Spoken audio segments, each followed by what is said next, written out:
Para finalizar, pero no por ello la charla menos importante del día, tengo el gusto de presentarles al señor Ignacio Alfaro Marín, a quien invitamos a que nos acompañe aquí al frente, y a la señora Silvana Fumega, a quien también le solicitamos por favor que nos acompañen aquí al frente.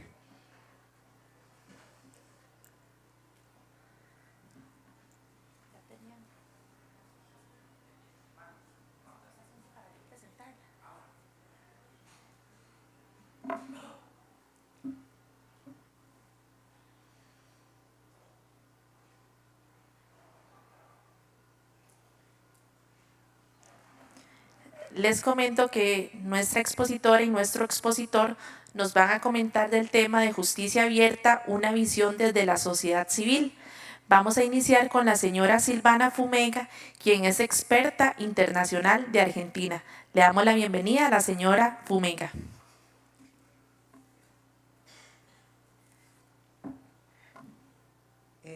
La presentación. Hola, muchas gracias, primero y principal al Poder Judicial y también a Abriendo Datos Costa Rica que me invitaron a participar de este evento, y gracias principalmente a todos ustedes porque sé que estos eventos suelen ser cazadores. Estamos en el último panel del segundo día, así que digo, no sé por qué últimamente me toca en todos los eventos ser de los últimos paneles del día, y siempre empiezo agradeciendo a la gente que todavía está acá, así que muchas gracias a ustedes. Entiendo, digamos, que no es un tema fácil y que estar el segundo día encima, acá escuchándonos, y encima una argentina que sé que hablamos rápido, y yo en particular hablo rápido. Voy a tratar de ser, o por lo menos de comenzar lo más lento posible, pero no prometo que esto siga así de lento durante esta breve exposición. Quiero ser bastante breve porque principalmente este panel es sobre sociedad civil.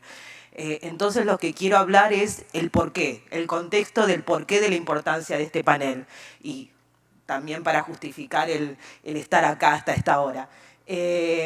Básicamente lo que quiero que hagamos luego es invitar a algunos actores locales de sociedad civil de Costa Rica para que ellos sean los que nos cuenten cuáles son los temas que les importan, sobre todo de un elemento en particular del Estado abierto y de justicia abierta, que son los datos abiertos, que en muchos casos se nombró en estos 2 días, pero que no andamos, o sea, se nombró que se debían abrir, digamos, en portales se deberían abrir datos de los esfuerzos del Poder Judicial, de los esfuerzos de otros organismos del Estado, pero el tema es que nunca hablamos. ¿Para qué? ¿Por qué? ¿Dónde reside la importancia de todo esto? ¿En lo lindo que lucen los portales en las diferentes páginas del Estado costarricense o de otros estados? ¿O hay algo más? Brevemente, y sin ahondar demasiado en ninguna teoría ni nada muy abstracto, solo quería contarles un poco cómo llegamos hasta acá, o sea, por qué estamos hablando de esto y cuáles son las tendencias que se juntaron, que se mezclaron para llegar hasta acá. Básicamente, desde los 90 en adelante hubo una fuerte tendencia en términos de transparencia y rendición de cuentas a nivel global. Sobre todo en términos de leyes de acceso a la información, se pasó de un minúsculo grupo de países que habían implementado este tipo de leyes, sobre todo en democracias liberales más estabilizadas, en lo que se suele llamar el países desarrollados, el norte global, o como todo ese tipo de etiquetas que se suelen usar. Pero a partir de fines de los 80, 90 hubo una gran expansión hacia el resto del mundo, y hoy en día se encuentra con más de 100 países en todo el mundo. Tengo que decir con mucha alegría que Argentina se sumó a este grupo hace poco tiempo, menos de 2 meses. Fue una deuda que teníamos hace más de 15 años, tardó pero llegó. Así que les digo que bueno, ahora la presión está en ustedes, son uno de los pocos de la región que todavía no tiene una ley de acceso.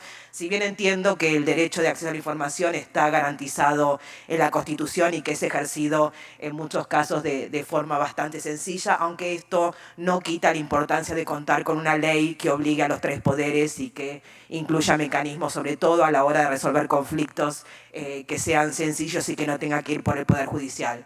Y hago paréntesis, le pido disculpas a todos los miembros del Poder Judicial, pero los trámites sin un patrocinio letrado no suelen ser los más sencillos para gente como yo, que no soy abogada. ¿Cuál es la otra tendencia que se juntó para que hoy estemos hablando de datos abiertos en particular? es que en el último par de décadas el desarrollo de las tecnologías ha sido abrumador y la gente ha comenzado a modificar la manera que interactúa entre sí con la información y obviamente no se puede dejar de lado con los estados. Ha permitido crear nuevas herramientas para que los estados se comuniquen con las personas, para que las personas se comuniquen con otras personas y para que todos nos, digamos, modifiquemos nuestra interacción con la información en general. A todo esto, desde el 2011, fines de 2011, se suma el lanzamiento de la Alianza para el Gobierno Abierto. Acá ya se ha mencionado varias veces que no es una idea nueva, la verdad que nos podemos remontar hasta Rousseau, pero para no irnos tan lejos, hay digamos, menciones a gobierno abierto en diferentes documentos gubernamentales desde los 80, 90, con lo cual la idea de gobierno abierto, a pesar de que en muchos casos se pone como una novedad, no es nueva. Lo que es nuevo es la mezcla entre la apertura, la rendición de cuentas y la tecnología, que permite crear nuevas herramientas y nuevos mecanismos para hacer más sencilla la colaboración y la participación, que es otra de las patas, y no voy a entrar en las definiciones de gobierno abierto porque no tengo ganas que todos se duerman acá instantáneamente conmigo. Con lo cual, o sea, ahí llegamos en términos de el mix, la mezcla de las teorías o digamos del auge de la transparencia, de la rendición de cuentas. Ahora llegamos al gobierno abierto o al Estado abierto, digamos. En realidad gobierno abierto es una mala interpretación, de la misma manera que hoy a la mañana Carlos nos contaba acerca de Open Justice y la diferencia con Open Judiciary. En el caso de gobierno abierto pasó algo muy similar. En realidad, digamos, Open Government fue una mala traducción. Decir gobierno abierto en realidad se hacía referencia a un Estado abierto, pero por suerte lo estamos remediando y Costa Rica es uno de los grandes ejemplos. La verdad que me voy gratamente sorprendida, sobre todo por los esfuerzos del Poder Judicial y en particular por el tema de género, cómo se está desarrollando. Pero esto es una digresión que estoy haciendo. Como verán, yo suelo irme mucho por las ramas, pero voy a tratar de mantenerme en el tema.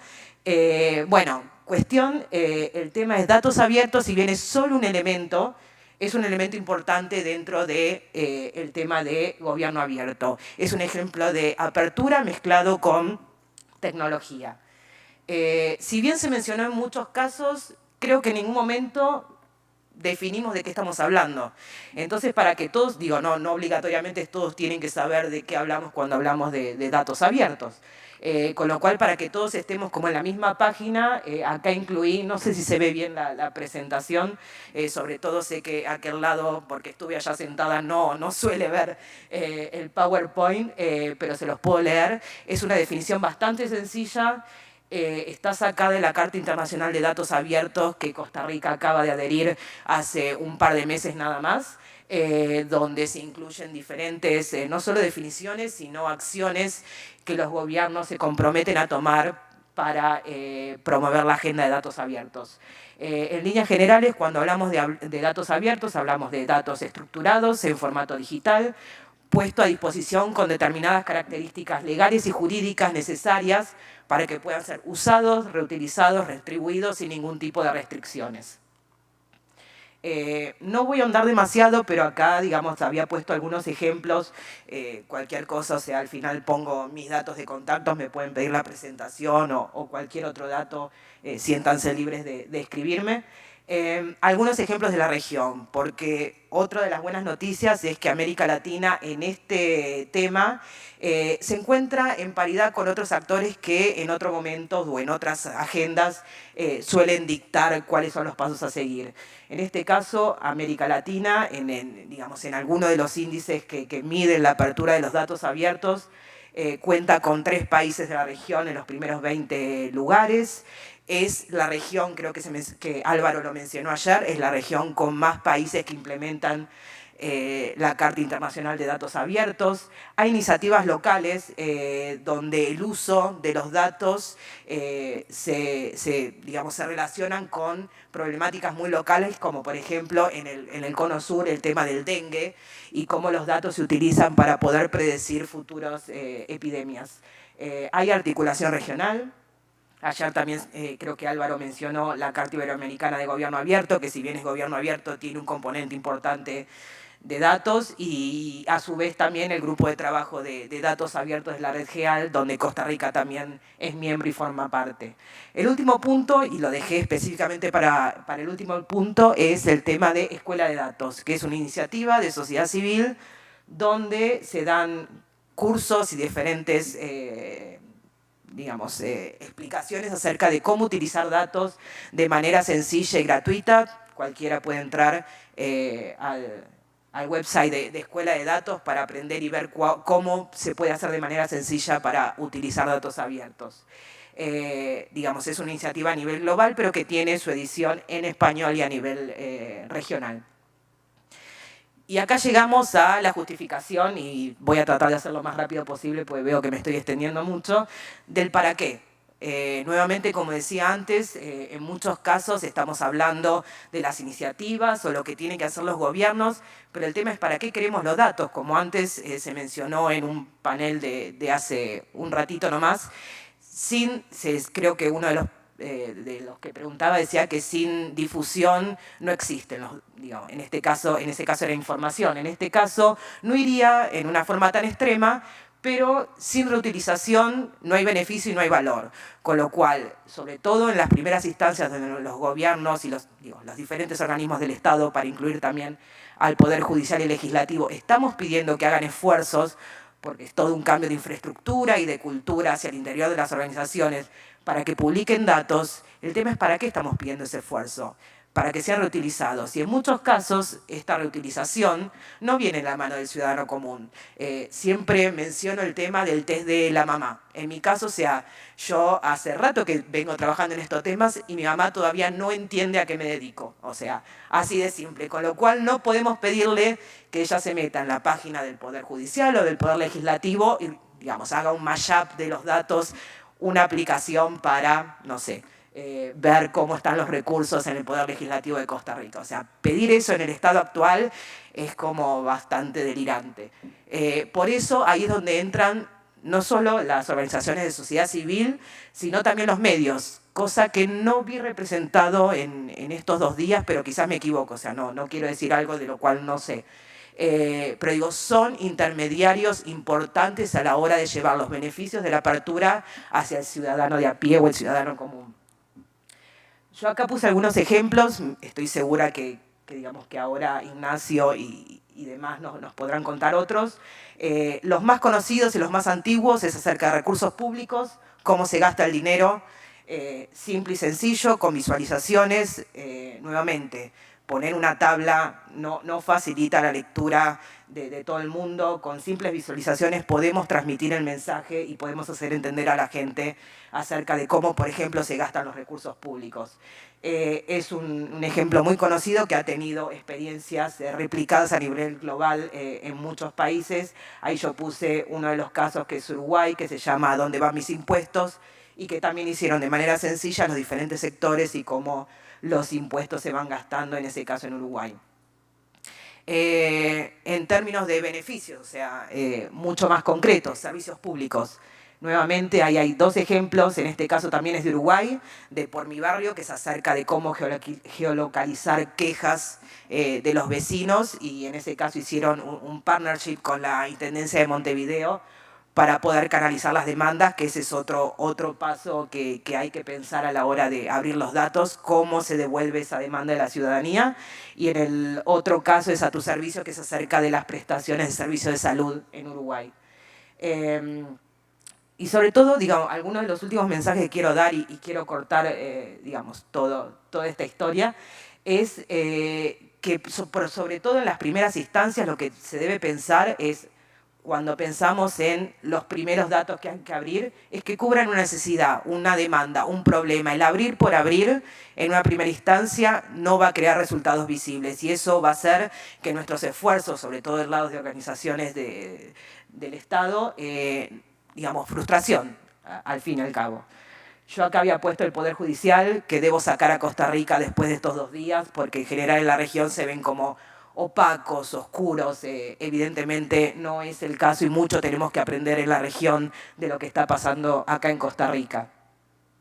Algunos ejemplos del Estado. Nuevamente, digo, antes mencioné los medios porque la semana pasada salió una nota muy interesante de un medio argentino utilizando datos del Poder Judicial acerca de cómo, digamos, las cárceles argentinas y poder de esta manera desmitificar ciertos mensajes bastante negativos acerca de migrantes y otras poblaciones minoritarias.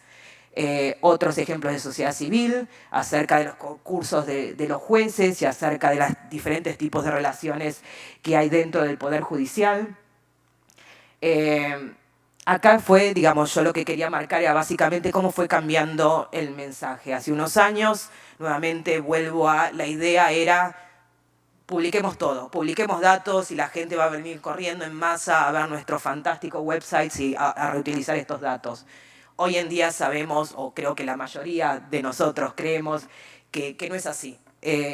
Digamos, hay que pensar en los datos que estamos publicando y para qué. Y sobre todo, crear comunidad, crear usuarios y fomentar ese uso. Yo acá le estoy robando una cita a un compatriota mío. Él es actualmente subsecretario de Innovación Pública en el Ministerio de Modernización de Argentina. Anteriormente se encargaba del tema en la ciudad de Buenos Aires y que repite hace rato, nuestra capacidad es nuestra comunidad. Y creo que eso resume bastante de, más allá de publicar y de ver todos los esfuerzos de infraestructura que se deben hacer, lo que hay que pensar también y donde hay que gastar esfuerzos es en crear esa comunidad. Esa comunidad es la que va a hacer uso de esos datos y la que va a traspasar esos beneficios hacia, por ejemplo, gente como mi mamá. Por eso, digamos, quiero dejar acá, no quiero seguir. Acá hay algunos puntos claves que resumen un poco lo que dije, pero me pueden escribir, se los puedo pasar. No quiero quitar más tiempo porque lo que quiero ahora es que escuchemos a las organizaciones locales y que nos cuenten cómo ellos en Costa Rica pueden hacer uso de los datos y pueden beneficiar al resto de la sociedad. Gracias.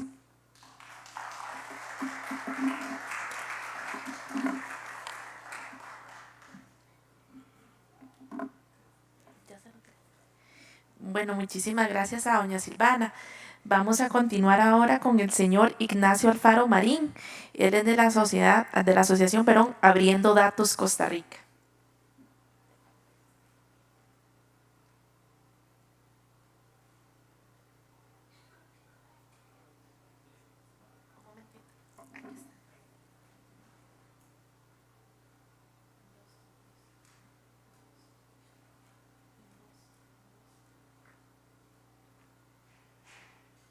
Un, dos, ya ahora sí.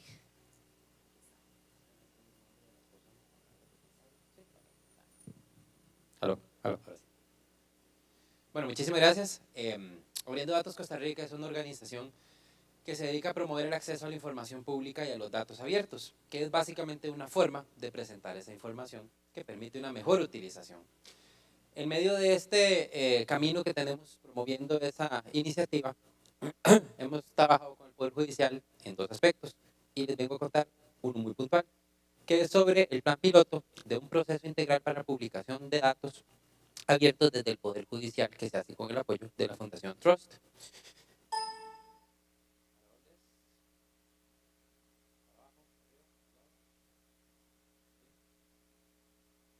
Ya ahora sí. Ok, listo. Es evidente que estamos ante nuevas realidades, que hemos conversado mucho, hemos visto que hay una evidente desconfianza hacia las instituciones y de ahí es donde surge un montón de iniciativas de incrementar esa legitimidad a través de unos procesos de apertura, que está bien, válido, las cosas buenas son buenas independientemente de la razón por la cual lleguen. Hay limitaciones de presupuesto, limitaciones en gestión, también hay evidentemente un cuestionamiento hacia las estructuras sociales en general. A mí me gusta mucho esa foto. El sistema no puede combatir la corrupción porque la corrupción es el sistema. Estoy en contra de todo en todo momento. No se puede construir nada sobre eso. Y esas son las realidades políticas con las que hay que lidiar. En medio de eso sale el gobierno abierto, del que hemos hablado muchísimo, y derivado, obviamente, del gobierno abierto, tenemos el acceso a la información pública. No hay posible gobierno abierto sin acceso a la información pública. Yo no puedo construir nada con nadie si esa persona no está claramente enterada de qué estamos construyendo. La información, ¿cómo tiene que ser? Evidentemente, como lo decía la representante del Observatorio de Violencia de Género, tiene que ser información completa y granular, o sea, detallada. No podemos seguir teniendo esos grandes números macro que no nos sirven para entender lo que está pasando. Necesitamos que sea oportuna, a tiempo, muy bien por el observatorio. Continua, un solo periodo no permite sacar tendencias ni conclusiones. Tiene que ser veraz, obviamente, verificada. Accesible, no solamente que esté disponible, fácil de compartir, sino también que esté en formatos que permita utilizar herramientas de ayuda. Me parece que era la magistrada Escoto que preguntaba, bueno, y las personas que tienen alguna dificultad visual, bueno, justamente para eso es que tiene que haber ese tipo de formatos. Y también ver muy bien hacia quién va esa información, cuál es la audiencia a la que yo me dirijo y obviamente conocer las limitaciones que existen en cuanto a privacidad. Eso está súper claro y tan garantizado está en la Constitución el derecho de acceso a la información pública como está el derecho a la privacidad. Evidentemente tenemos una realidad de información enorme de la que ya hemos hablado, entonces en un contexto en donde en un minuto se intercambia 150 millones de correos electrónicos, nos tiramos más hacia el ámbito del Big Data del que hablaba ahora el representante del ICE, que de la posibilidad de analizar información en informes impresos y oficios. Eso es totalmente inviable en este momento. Por eso tenemos que pasar de la información a las bases de datos. ¿Qué es la información? Bueno, ese primer párrafo tiene algunos datos, evidentemente, pero están mezclados dentro de un texto que no permitiría utilizarlo y analizarlo por medio de herramientas informáticas. Sin embargo, si yo construyo una base de datos, que tengo que elegir qué voy a tomar. Claramente, la última frase, a quien construyó esa base de datos no le interesó. Bueno, no me importa si le gusta o no le gusta el fútbol, ese no es un dato para mí relevante. Las bases de datos tienen una razón y tienen un fin. La pequeña imagen donde estoy yo no se puede hacer más pequeña. Eso, gracias. Ok. Un último aspecto de datos abiertos que tal vez es importante conocerlo, que parece abstracto, pero ahora van a ver que es muy cercano. Los datos abiertos, uno de los estándares, digamos, que están aceptados bastante pacíficamente sobre su clasificación, es este esquema de 5 estrellas que propone Tim Berners-Lee, padre del Internet. Una estrella, ¿qué es una estrella?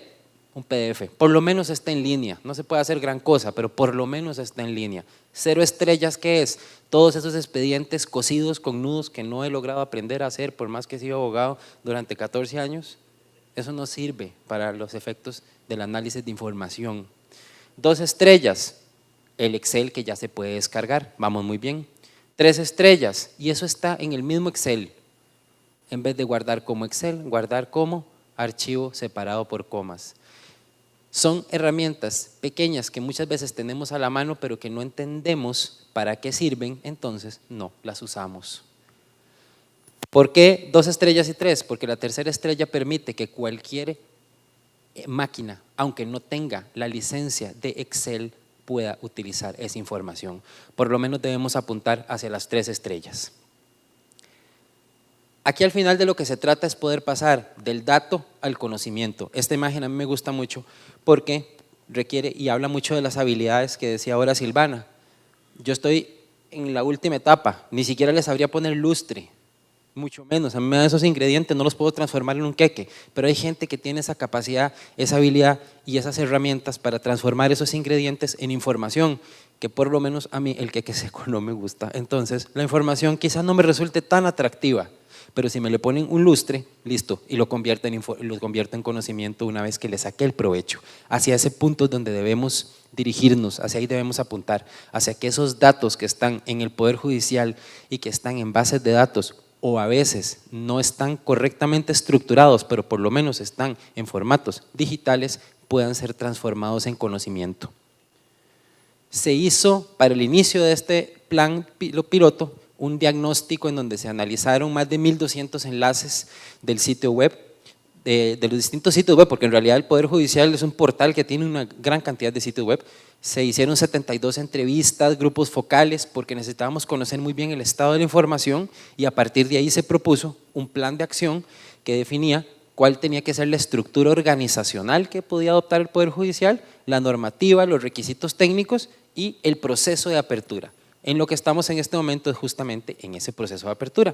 El objetivo es encontrar por lo menos 5 archivos, 5 conjuntos de datos que realmente resulten de valor e interés para una población determinada. Silvano lo decía muy claramente, no es publicar por publicar, es poner a disposición de las personas lo que necesitan, punto. Es un proceso completo que se hizo con construcción de demanda, de construcción de oferta, perdón. Desde el inicio se conformó una comisión aquí en el Poder Judicial, 12 departamentos están representados.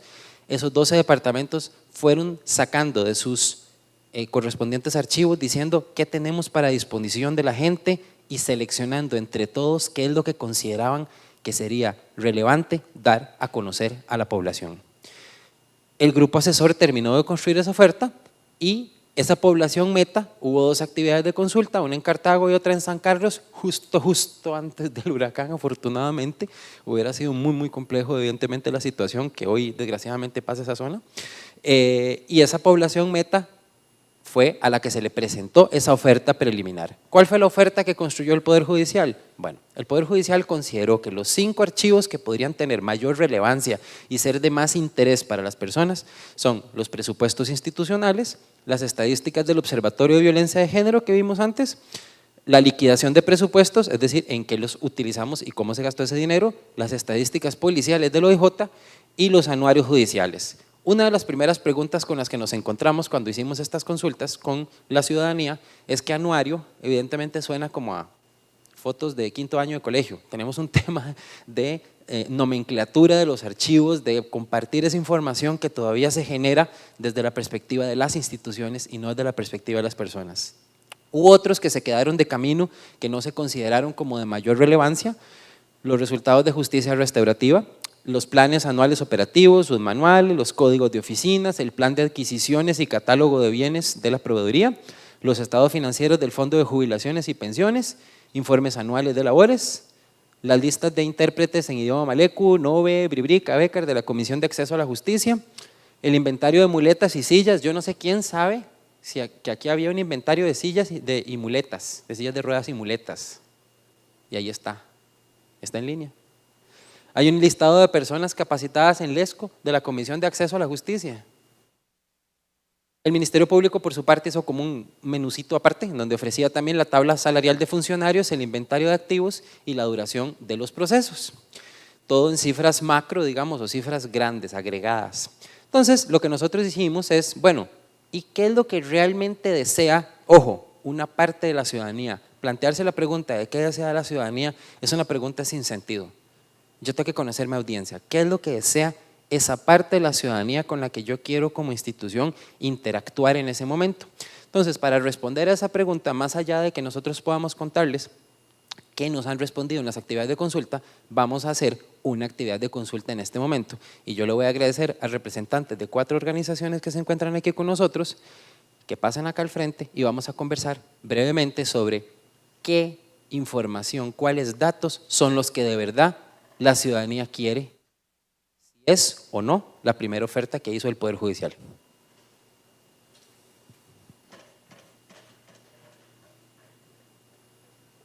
Esa se va a quedar ahí, fija. Sí, déjala ahí. Si quieres presentarme. Si quieres presentarme vos. Bueno, préstame el.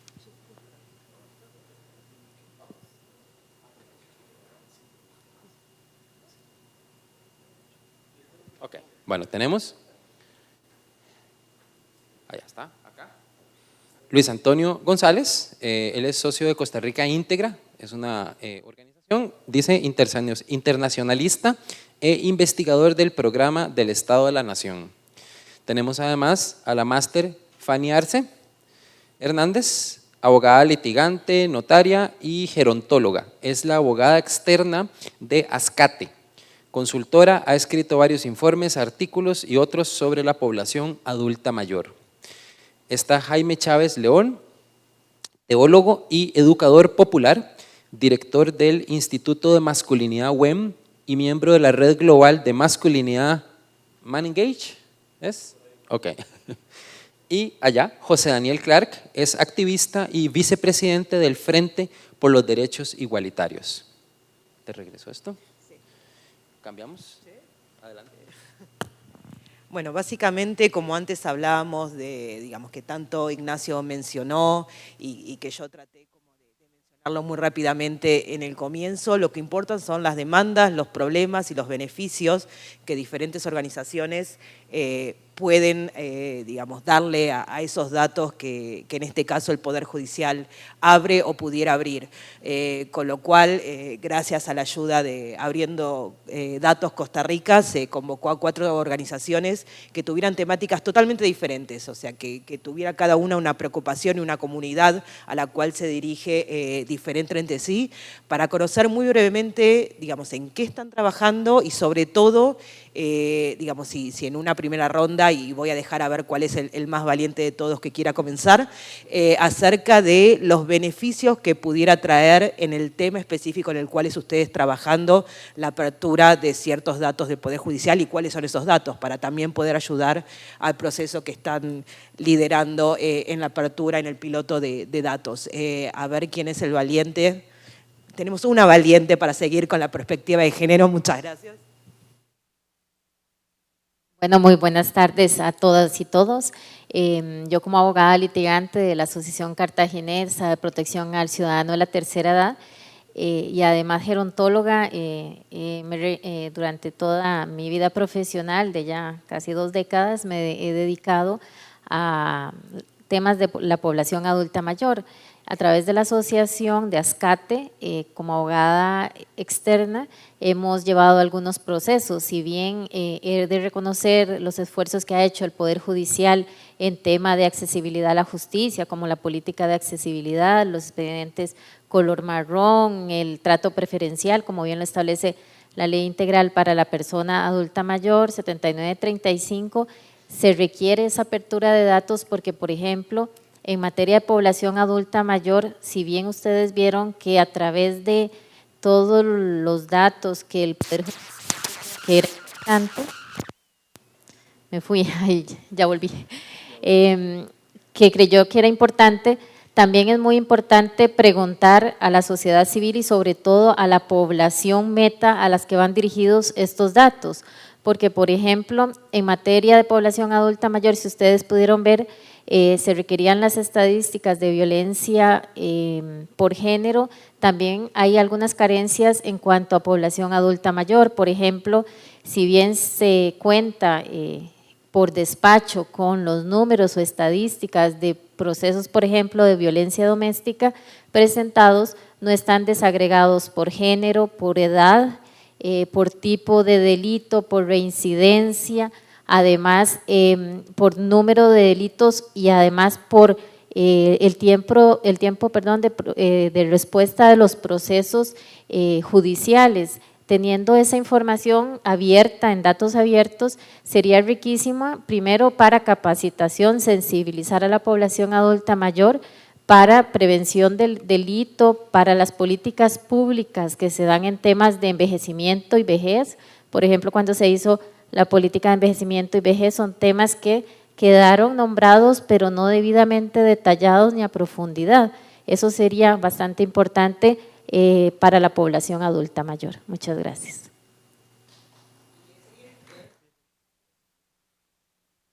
Sí, bueno, buenas tardes, tengan todos y todas. Mi nombre es Luis Antonio González, yo soy de la Asociación Costa Rica Íntegra, que es el capítulo nacional de Transparencia Internacional acá en Costa Rica. Y desde Costa Rica Íntegra tenemos un vínculo muy directo con los temas de Estado abierto acá en Costa Rica. Somos parte de la Comisión Nacional de Gobierno Abierto, que es la que dirige el proceso en el Poder Ejecutivo, así como de la comisión también que trabaja el tema del Parlamento Abierto en la Asamblea Legislativa. Y si bien no estamos directamente en la Comisión de Justicia Abierta, somos parte de un bloque de organizaciones de sociedad civil que trabaja el tema.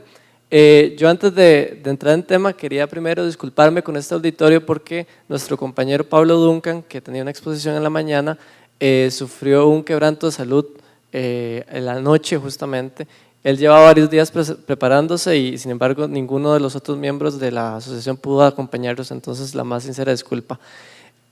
Concretamente en el tema de los datos abiertos que nos interesa desde CRI, la línea de lucha contra la corrupción y transparencia es una de las líneas más fuertes que ha tenido el capítulo nacional acá en Costa Rica desde sus inicios Y, por ejemplo, un ejemplo muy concreto, el tema de las duraciones de los procesos judiciales. Acá en el Poder Judicial se tiene mucho esta idea del número único, es decir, que la duración de los procesos judiciales se traduzca en un número único.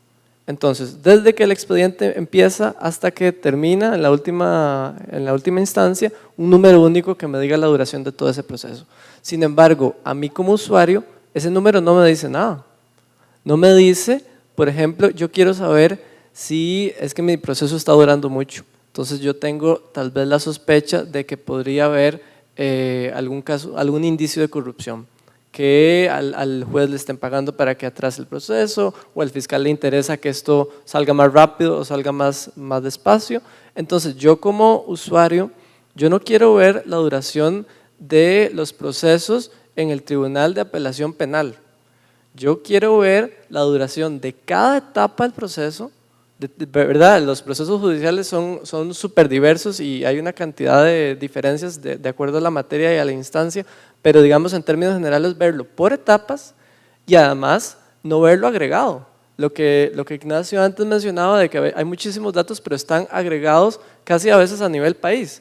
A mí los datos agregados a nivel país no me dicen absolutamente nada.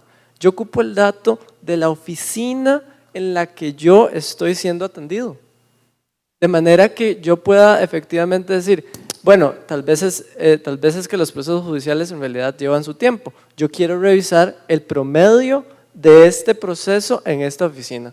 De manera que yo pueda saber si efectivamente la duración que está teniendo mi proceso es acorde al promedio, o más bien decir, pero qué raro, aquí parece que está pasando algo.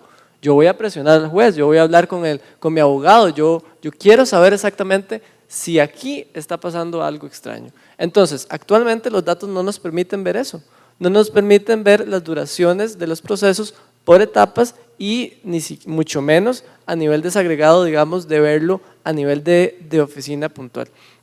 Otro tema muy importante para nosotros desde la línea de transparencia y lucha contra la corrupción, el tema de las sanciones a los funcionarios. En los últimos años en el Poder Judicial han habido una serie de cambios en las nomenclaturas de los comportamientos que están penalizados. Entonces, esos cambios en las nomenclaturas no me permiten ver el histórico de decir, bueno, es que sí, efectivamente, por ejemplo, que un año una cosa se llamaba llegada tardía y el otro año se llamaba impuntualidad. Entonces, yo no sé si eso es lo mismo, yo no sé si efectivamente esas sanciones a qué conducta exacta se debieron, y veámoslo en términos más concretos, en términos de corrupción. Cuando a mí me preocupa saber, por ejemplo, si hay casos de corrupción ya cerrados en las más altas esferas de la toma de decisiones. A mí, si esos expedientes ya están cerrados, es decir, si ya se comprobó lo que se tuviera que comprobar, esos expedientes deberían ser públicos. Deberían ser públicos para que desde la sociedad civil podamos saber, bueno, es que en realidad este Poder Judicial está sancionando la corrupción. Efectivamente, se están detectando los casos, pero se están sancionando. Y aquí lo podemos ver con esta estadística que nos refleja durante este periodo tantos funcionarios condenados por esta sanción en tales áreas. Entonces, por ejemplo, estos son dos casos que para nosotros desde Costa Rica Íntegra sería muy valioso poder contar con esta información, de manera que uno a partir de esa información pudiera hacer un análisis efectivamente, bueno, cuál ha sido la tendencia a lo largo de los años, cuál es el estado, por ejemplo, tenemos que fortalecer la inspección judicial, ¿acaso? O más bien tenemos una inspección judicial robusta que está efectivamente detectando esos casos de corrupción, o si es todo lo contrario. Entonces, en esa línea son dos ejemplos concretos de dos temas que nos interesaría mucho desde Costa Rica Íntegra. Antes de continuar nada más, bueno, ok, ya te lo devuelvo, pero es que nada más para excusar a la colega Fanny, ella estaba para otro panel en otro lugar y obviamente por las diferencias de horario me dijo, necesito decir de primera y me voy, entonces las disculpas del caso. Continuemos.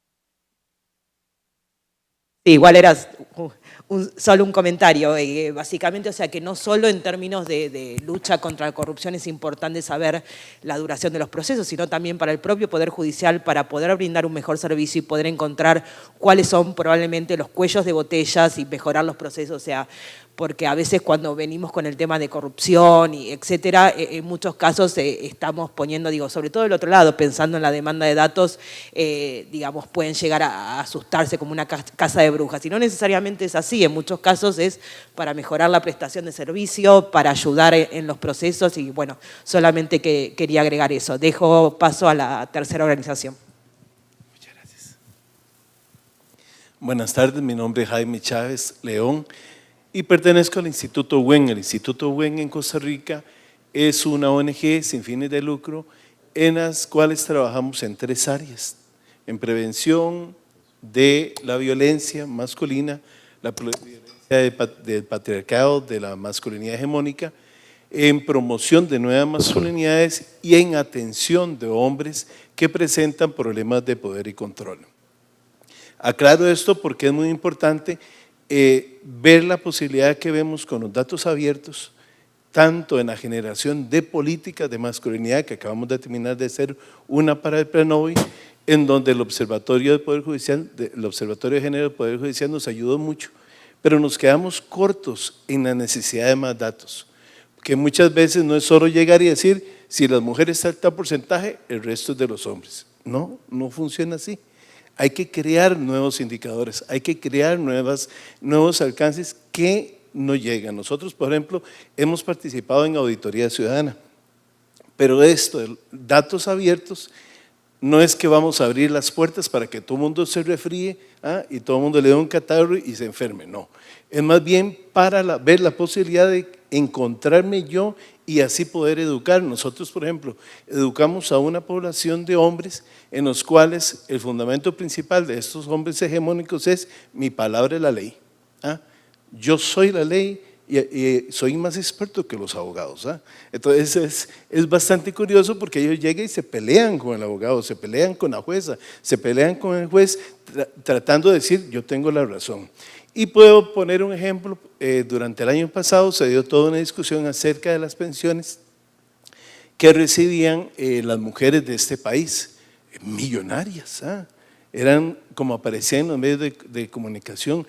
Tal mujer gasta 200,000 en el spa y gasta en atención de, yo no sé, de salón y yo no sé, 500,000. Entonces era una información falsa que no reflejaba en realidad los datos que los que estaba pasando. Doña Zarela sacó un comunicado de decir, vea por favor, la pensión en Costa Rica no es de millones, las mujeres no reciben millones, el promedio es menor a 70,000 colones. Y hay muchas personas que no la solicitan y hay muchas personas que no la reciben. Entonces, ¿qué es lo que pasa? Entonces, ese tipo de información que es más cercana nos permite a nosotros a prevenir la violencia, que a fin es la que genera el machismo mata. Entonces, nos ayuda a poder ver, nos sirven mucho los datos, por ejemplo, de los feminicidios. ¿Qué pasó? ¿En qué circunstancias se dieron? ¿Cuántos son? ¿De qué lugares? ¿Qué circunstancia le llevó? Porque si uno, por ejemplo, en el último informe aparecía que uno de los indicadores eran los celos. Ese dato es importantísimo para nosotros para poder revertirlo en reeducación y saber que tenemos que empezar a trabajar el celo. ¿Qué son los celos? ¿Por qué los celos matan? Esa información es vital para nosotros, pero ¿dónde la encontramos? ¿Dónde viene? Es ahí donde nos acercamos a los datos abiertos como para empezar a pedir esta solución. Otra información que, por ejemplo, necesitaríamos es hombres en cárcel. Ya sabemos que el 95% de la población en Costa Rica, o un poquito más podemos decir, son hombres. ¿Qué pasa? ¿Es que los hombres nacen malos y tienen que ir a la cárcel? ¿O qué se puede hacer a nivel de políticas? O a nivel de régimen de visitas. ¿Cuánto dura un régimen de visitas en salir? Los hombres dicen, ay, a mí, porque son casos, es causística, 8 meses, 1 año. ¿Será cierto? ¿Será más? ¿Será menos? No podemos decir nada. Eso son datos que necesitamos como para poder trabajar con una masculinidad positiva en el cual lo que quiere es atención a los hijos, a ser padres más afectivos, más cercanos, etcétera. Entonces, la posibilidad de los datos abiertos, eso es lo que nos permite vernos reflejados en todo este marasmo, porque los hombres se pierden en el Poder Judicial, se pierden, no saben ni dónde empieza ni dónde termina. La compañera Fresia, que está aquí, no me deja mentir, los hombres dicen, bueno, y le dicen, ¿y en qué parte del proceso va? Por ejemplo, una pensión alimentaria, de un régimen de visita, de una separación, y ellos dicen, no sé, estoy perdido, se pierden en ese mar. Por eso es que necesitamos esta cercanía, es todavía mucho más alcance que una auditoría social, que ya llegamos tarde al final, sino de la auditoría, sino más cercana con estos datos, que son datos vivos que podemos ir reflejando. Gracias. Bueno, buenas tardes. El Frente por los Derechos Igualitarios, o en el Frente nos dedicamos principalmente en tres ejes principales. Uno de ellos es la lucha contra la discriminación contra personas LGBT, y a partir de ahí son dos énfasis principales. Uno es el reconocimiento de las uniones y el otro es la aprobación o lograr el reconocimiento de la identidad de género. Cada una de estas tres áreas principales tiene un proyecto de ley, digamos, que la encabeza, que sería el ideal nuestro, mediante el cual se lograría que estos derechos fueran reconocidos, ¿verdad? De alguna forma se pudiera avanzar. Mientras estos proyectos de ley no se aprueben, lo que hemos estado haciendo es logrando políticas públicas puntuales en las que se puede ir avanzando en estas cosas. Así, por ejemplo, podemos ver que aunque no se haya aprobado el reconocimiento de las uniones de ninguna forma, no se ha aprobado ni el proyecto de matrimonio igualitario, ni algunos proyectos que estaban a medio camino, que no reconocen la igualdad en forma total y completa, sino que reconocen algunos derechos, como el de sociedades de convivencia. Ninguno de estos proyectos se ha aprobado, ni parece que se vaya a aprobar en un futuro cercano, ¿verdad? Sin embargo, vemos acciones como cuando la Caja aprobó el seguro para parejas del mismo sexo y otro tipo, pues, de acciones puntuales parecidas. Vemos cómo el avance se puede ir haciendo poco a poco. Tenemos un problema grande, y es que no hay datos. No solo en el Poder Judicial, en general no hay datos de las poblaciones sexualmente diversas en Costa Rica. La Caja, por ejemplo, cuando empezó con lo del seguro, estimó que iban a ser alrededor de 200 parejas. No sé si este micrófono está yendo. ¿Sí se oye? La Caja está estimando que alrededor de 200 parejas se iban a inscribir en el primer año, y bueno, estuvo muy lejos de eso. O sea, la cantidad fue bastante inferior a eso. En el caso del Poder Judicial, hay un tema en particular en el cual nos serviría montones tener datos, y es especialmente en el de la lucha contra la discriminación. Ahí en Costa Rica no están tipificados los crímenes de odio, entonces realmente no sabemos cuántos asesinatos, por ejemplo, es muy común que se ve como asesinan travesti, asesinan, ¿verdad? ¿Cuánto de eso está motivado por el odio? Eso no lo sabemos. Y no hay forma en la que estos datos, digamos, o sea, estos datos no existen en este momento. Habría que empezar por revisar los expedientes uno por uno, asignarles, ¿verdad? Exactamente qué fue lo que sucedió. Esos serían datos extremadamente útiles para poder ir creando estas políticas públicas también, porque sin tener estas bases, ¿verdad? de duras, con datos, información certera y clara, es como realmente difícil poder enfocar.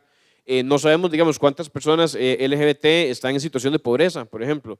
Esa no es el mismo caso que la pobreza pues de la que pueden sufrir, digamos, pues una familia entre comillas tradicional, ¿verdad? Etcétera. Como decía, en el caso del Poder Judicial, lo que más nos interesa o lo que más nos podría interesar es el tema pues de crímenes de odio y de discriminación en general, porque también hay mucha gente que no denuncia porque no sabe qué va a pasar. No hay manera, digamos, realmente es un camino incierto, es un camino lleno de revictimización, por lo general también, ¿verdad? Es como, bueno, no se le cree a la persona que está denunciando la discriminación, ¿por qué? Y si no contamos con esos datos, es realmente complicado, ¿verdad? Poder encontrar las formas en las que podemos atacar estas problemáticas. No solo, ¿verdad? No solo para decir como, bueno, es que tanta gente ha sido discriminada y tenemos que hacer una ley, sino, bueno, ¿cómo podemos ayudar a esta gente? O sea, ¿cuáles son los nudos, ¿verdad? Los problemas a los que se enfrenta cuando va a denunciar o pues a la hora pues de dar, no sé, de dar alguna declaración, etcétera. En el FDI hemos estado trabajando pues distintas, no sé, formas en las que podemos conseguir información, ¿verdad? Y es realmente pues complejo. Más recientemente hicimos una encuesta, o mejor dicho, un sondeo, porque no es información, ¿verdad? No es información científica, nada más queríamos tener una idea de, pues, de percepciones, ¿verdad? O sea, de a dónde ha sido la gente discriminada, si la gente denunció o no denunció, etcétera. Y con las cosas que nos topamos es que en los lugares en los que uno usualmente pensaría que se da la mayor cantidad de discriminación, que serían los lugares a donde la gente la sentiría más y denunciaría más, por ejemplo, el lugar de trabajo, por ejemplo, el lugar de estudio, no son necesariamente los lugares donde más discriminación hay. La gente donde más ha sentido discriminación es en su barrio y en su familia. Y ahí es un poco, ¿verdad? Pues complejo porque a partir de ahí, ¿verdad? Pueden salir muchas otras situaciones de violencia doméstica, pues en la casa, ¿verdad? De otro tipo de, pues de opresión y de discriminación que no necesariamente es en la que tradicionalmente uno se pues enfoca, ¿verdad? Tradicionalmente la gente se enfoca en, bueno, mejoremos estas leyes. Bueno, si pudiéramos contar con este tipo de estadísticas del Poder Judicial, nos sería bastante más fácil el poder encontrar cuáles son pues las formas en las que podríamos ir luchando en contra de la discriminación. Muchas gracias. Antes de darle la palabra a Ignacio para un anuncio de cierre o para un recordatorio más que un anuncio, no, esto me hace reflexionar que no solo, digo, hasta ahora estábamos hablando de publicar por publicar, etcétera, pero también es importante a la hora de recabar los datos, o sea, datos que hasta el momento no se recaban para diferentes poblaciones, por diferentes intereses. Hay que pensar no solo en la publicación, sino también en cómo recabamos y para qué recabamos información y qué tipo de información, y sobre todo pensar en la forma desde el diseño, para que después no lleguemos al final y decir, ¿y ahora cómo lo publicamos? Sí, veo una mano levantada, lo dejo terminar a Ignacio, que quería pasar un mensaje, y cerramos con vos la última pregunta. Muchas gracias. Sí, no, dos cosas nada más que en la misma línea, de parte de Abriendo Datos, para contarles que unos datos que nosotros serían súper útiles es cuando hablamos de recursos de amparo por violación del derecho constitucional de acceso a la información, no solo saber quién es el campeón, ya sabemos que el campeón del año pasado fue la Caja, bueno, pero además de irle a dejar una medalla de cartón por ser el violador más grande de los derechos humanos de acceso a la información, también entender ya desde una perspectiva más de construcción, ¿por qué? O sea, ¿cuál es el departamento? ¿Cuál es el tipo de petición que está generando este tipo de resoluciones para poder, con la institución, trabajar en la sensibilización de ese departamento y que entiendan por qué? Y también nosotros entender por qué está pasando, porque de pronto, aunque evidentemente no hay razones válidas, puede haber alguna razón y podemos contribuir a resolverla. Antes de terminar, un aviso parroquial como al final de la misa. Mucha del punto de los datos se va a conocer el año entrante. Costa Rica va a ser sede de un congreso de enorme importancia que se llama Condatos. Condatos es el congreso latinoamericano de todas las comunidades, toda la gente que está alrededor de los datos abiertos, de esta enorme comunidad de datos abiertos que se va a realizar el año entrante aquí en Costa Rica. Todavía no está definida la fecha, pero parece que va a ser como entre septiembre y octubre por ahí. Posiblemente va a haber una mayor difusión, evidentemente más cerca del momento, pero es muy importante que estén atentos porque va durante esos 3-4 días va a estar Costa Rica en el centro de la atención de toda la región en la materia de datos abiertos. Y no sé si quieres cerrar con algún punto. Sí, también me están allá pidiendo desesperadamente. No, básicamente el punto que quería hacer mientras voy caminando a llevarle el micrófono es que, digamos, pensemos que la transparencia y la apertura no deben ser fines en sí mismos. Este tipo de respeto a los derechos y, digamos, y el tipo de información que las diferentes organizaciones piden y necesitan son los fines en sí, o sea, son los fines, el mejorar la calidad de vida de los habitantes. Y bueno, y pensar en el uso, por supuesto. Así que voy llegando. Esto parece un programa de televisión. Muchas gracias. Es que no quería perder la oportunidad de intervenir porque he oído a uno de los intervinientes, que es como el representante de Transparencia Internacional, ¿no? en Costa Rica, y demandando una serie de información como sociedad civil, la colaboración con el Poder Judicial. Y no podía dejar pasar este momento para explicar que en España el Consejo General del Poder Judicial, a quien estoy representando en este caso, tenemos un convenio con Transparencia Internacional a fin de conseguir que el portal de transparencia que mañana expondré tenga una proyección mucho mayor.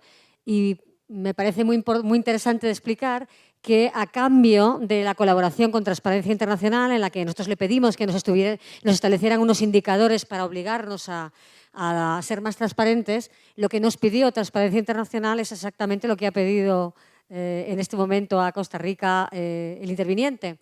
Pidió información sobre los procedimientos de corrupción, sobre el resultado de los procedimientos de corrupción, en este caso no concreto sobre los procedimientos de corrupción que existan contra jueces, que toco madera, en España por el momento no son numerosos o no son relevantes, pero sí en lo que se refiere a los procedimientos de corrupción, lucha contra corrupción que existe en el país en el ejercicio de la función jurisdiccional. Y estamos a punto, en el mes de enero, junto con Transparencia Internacional, vamos a publicar un repositorio, que es un nombre muy feo, pero que quiere decir un depósito público de información que se va actualizando, justo para informar sobre todos los procedimientos de corrupción que se están siguiendo en España, cuántas personas que están implicadas en esos procedimientos de corrupción, cuántas sentencias se están dictando condenatorias y absolutorias, cuántas personas están ingresadas en prisión preventiva y en prisión en cumplimiento de condena, cuántas personas son condenadas al año. Y este es el prototipo de ejemplo de que la sociedad civil, en colaboración con el Poder Judicial, consigue una información que en este momento va a ser pionera, porque en España no hay información sobre delitos de corrupción, y que va también a permitir ayudar a su vez a Transparencia Internacional, quien nos pide datos reales para poder situar la percepción de la corrupción que se da en cada país, que es una percepción que tiene mucho que ver con la forma en la que se informa sobre corrupción en cada uno de los países, y poderla ajustar lo máximo posible con la realidad de la lucha contra la corrupción que existe en cada uno de los países. Y en este caso, como digo, no podía dejar pasar esta oportunidad para explicar que ha sido Transparencia Internacional la que nos ha pedido en pago de su colaboración este repositorio que vamos a presentar, y que va a ser bueno, para nosotros es muy importante porque es la primera vez que va a haber información sobre datos de corrupción. Y en la segunda de las peticiones que también realizaba, la estamos nosotros poniendo también en marcha, no en colaboración con Transparencia Internacional, pero vamos, casi animados también por ellos, y no sé si es a lo que te referías, que es a la petición de informar sobre tiempos de respuesta. Vamos a empezar a dar tiempos de respuesta sobre los órganos jurisdiccionales por media en cada capital de cada ciudad española y por orden jurisdiccional. Y esto tiene una doble finalidad, no solamente permitir a los ciudadanos saber a qué se enfrentan, incluso tomar la decisión de iniciar un procedimiento o no, dependiendo de cuánto tiempo va a tardar. A las empresas les permite también hacer una previsión de, por ejemplo, las reclamaciones de cantidad que tienen pendientes, cómo las van a cobrar o no, sino también permite, como en la otra cara, una estrategia, un diagnóstico de cara a una estrategia futura para poder detectar dónde se producen situaciones de retraso o, como hemos dicho antes, cuellos de botella sobre el desarrollo de la función jurisdiccional en cada uno de los países. Pero quiero también dejar claro que en esto no puede aparecer de manera exclusiva, hay que contextualizarlo, como yo hacía referencia esta mañana. No podemos solamente decir cuáles son los juzgados que van más rápidos, que van menos rápidos, sino que hay que explicar por qué a la ciudadanía, porque en muchas ocasiones esto no depende del juez, sino que depende de un contexto sobre infraestructura, sobre personal, sobre medios, sobre procedimientos, que también le da información a los ciudadanos sobre qué es lo que tienen que reclamar para que esta situación se equilibre en todo el país de una manera homogénea. Muchas gracias. Bueno, y no nos extendemos más, vamos a cerrar acá porque se me van a ir los panelistas. Dentro de poco me voy a quedar hasta sin gente en el panel. Les quiero agradecer mucho quedarse hasta esta hora, seguir charlando del tema y sobre todo volver a hacer hincapié en el uso y en el valor de los datos más allá de la apertura. Las alianzas, como se comentaba recién, son claves para poder tener un mejor producto. Quizás, una de las claves sería que Transparencia Costa Rica se comunique con España y ver qué puede salir de eso. Bueno, muchas gracias a todos y los libero, se pueden ir. No, perdón. No, muchísimas gracias, por supuesto, a doña Silvana, a don Ignacio y a los compañeros que también nos acompañan en el set, y a nuestros expositores y a la expositora. Vamos a entregarle un presente también en agradecimiento a nombre de la Presidencia de la Corte. Muchas gracias.